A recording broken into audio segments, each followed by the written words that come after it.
Gusto mo ba yon? Abay, gusto ko yon. Magandang gabi mga ka-JG. So, isa namang gabi ng ating pagpapanggap. Joke lang.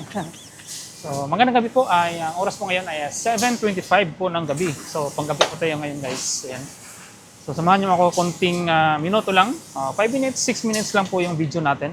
Samahan niyo po guys sa ating konting kwento-kwento habang tayo ay nagtatrabaho dito sa ating pwesto. Ayan, sa mga magtatanong po kung ano yung product na ginagawa ko, ang product na ginagawa ko po.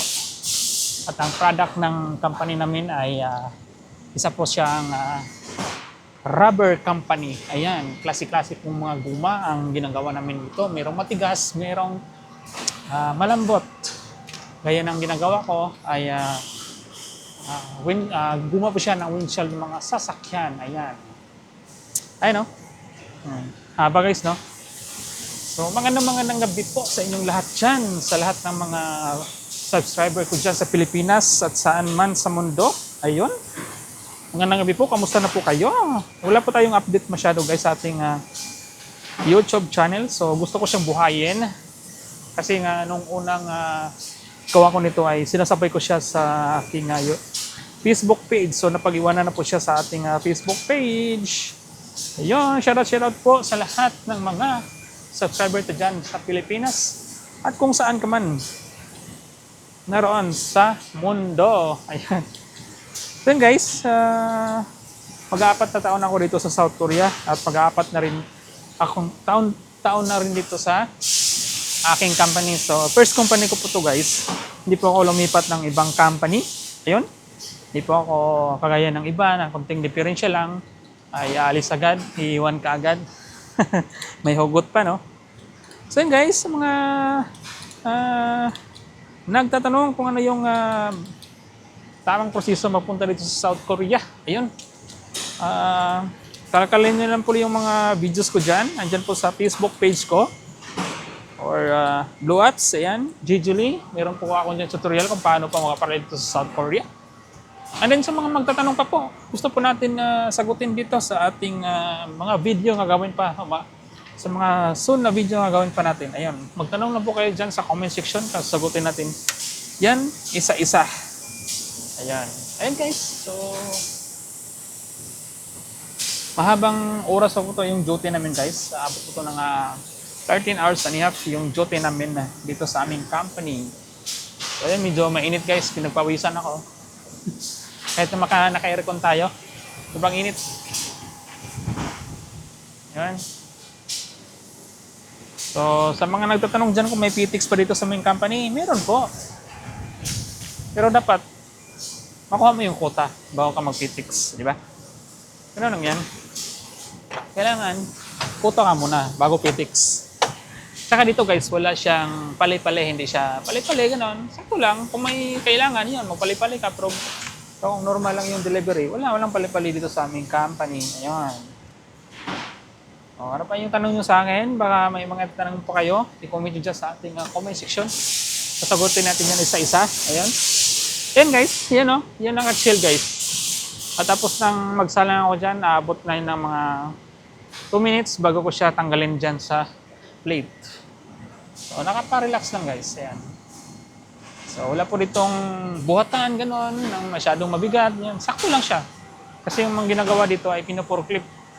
Saka yung mga guma, hindi siya masyadong mabigat. Magaan lang. Yun lang naka-advantage ito sa aming company. So, chill ka lang magtatrabaho habang nag-aantay ka dyan sa guma na aangat. O, di ba? So, ganun lang guys. So, right no, sa mga aspirant na wala pang employer or sa mga nagbabalak pa na pumunta dito sa South Korea, kung ako po sa inyo, pag-aral na po kayo ng unti-unti. Ayan. Habang nag-aantay kayo sa exam, aral po araw-araw. O, sa lahat ng mga nagbabalak na mag-Korea, magsimula na po kayo. At saka, kung wala kang pang-enroll, pwede kang mag-self-study. Marami mga learning materials yan sa online guys. Iba na ngayon. Marami na ngayong makakuha mo ng mga online materials na pwede mo siyang pag-aaralan. Ayan. Meron din dyan sa mga YouTube channel, meron dyan. Marami guys, marami matuturo kung paano aralin yung Korean language. Ayan. Sa samtang, o sa anong samtang? Yung sa Bisaya, samtang, gahulat ka, habang nag-aantay ka ng wala ka pang pang-enroll, so kung gusto mo mag-aral ng Korean language, ay mag-self-study ka muna. So yun nun, habang wala ka pang pang-enroll, ayun, self-study ka muna habang nag-iipon ka pa. Ayun, kung meron ka ng pa-enroll, so yun, pwede ka nang mag-enroll sa mga Korean language school na malapit po sa inyo. Diba kasi guys, pag may mag-guide sa inyo yung mga Korean language school, mag-guide ka po kung paano po yung proseso na pumunta dito sa South Korea. So kung kaya mo naman na di mo na kailangan mag-enroll ng mga Korean language school, huwag ka na mag-enroll. Mag-self-study ka na lang. Tapos, antay ka na lang sa exam. Marami rin akong kilala na nandito na sa South Korea. Self-study lang. Pero, nandito na. Nagtatrabaho na dito sa South Korea. So, gano'n lang talaga guys. Diskarte lang. Diskarte. So, kung tatanungin nyo guys kung ilang taon ako bago nakarating dito, 5 taon. At yan ang sasagutin natin sa sunod na ating video. Kung bakit ako naabot ng 5 taon. Bagan nyo yan, next video natin guys. Siguro bukas, gawa tayo ulit ng content. Yan. Paggabi lang kasi guys yung mga time na makapagnakaw kami ng video. Kasi nga, bawal dito mag-video habang nagtatrabaho. O, sabihin nyo na pa sa akin, pasaway ako. Pasaway ako, pero nagtatrabaho ako, di ba? Pero nagtatrabaho, di ba? Yan lang. Yung pasaway, yung nagsiselfon lang, hindi nagtatrabaho. Ako nagtatrabaho naman, di ba? So, ganun pa rin yan. Pasaway pa rin, di ba?